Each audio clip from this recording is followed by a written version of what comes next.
జబర్దస్త్ మరియు Sridevi drama company షోల ద్వారా మంచి గుర్తింపు తెచ్చుకున్న ఐశ్వర్య తన కెరియర్ మరియు వ్యక్తిగత జీవితంపై ఒక ఇంటర్వ్యూలో ఆసక్తికర విషయాలు పంచుకుంది. ఓ స్కిట్ కారణంగా తన రిలేషన్షిప్ నిజమని చాలా మంది నమ్మారని, పెళ్లి కూడా అయిందని రూమర్స్ వచ్చాయని ఆమె తెలిపింది. కానీ ఆ బంధం బ్రేకప్ అయిందని స్పష్టం చేస్తూ ప్రేమ విలువైందే అయినా సరైన వ్యక్తి లేకపోతే అది నిలబడ్డని తన అభిప్రాయం వెల్లడించింది. ప్రస్తుతం తాను సింగిల్ గా హ్యాపీగా ఉన్నానని, పెళ్లి విషయంలో ఇప్పుడే పెద్దగా ఆసక్తి లేదని చెప్పింది.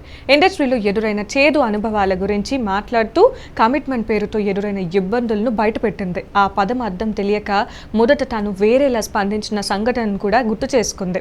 సరైన సందర్భంలో ఆ అర్థం తెలిసిన తర్వాత తీవ్రంగా స్పందించినట్లుగా తెలిపింది. టీవీ షోలు, సినిమాలు, వెబ్ సిరీస్ చేసినా సరైన బ్రేక్ రాలేదని ఆమె ఆవేదన వ్యక్తం చేసింది. అలాగే తనకు జరిగిన ఎలిమినేషన్స్, కట్ అయిన సీన్స్, అవకాశాలపై వచ్చిన అన్యాయాలపై కూడా మాట్లాడింది. అయినప్పటికీ తాను వెనక్కి తగ్గకుండా కొత్త projects, web series, YouTube channels తో ముందుకు వెళ్తున్నానని తెలిపింది.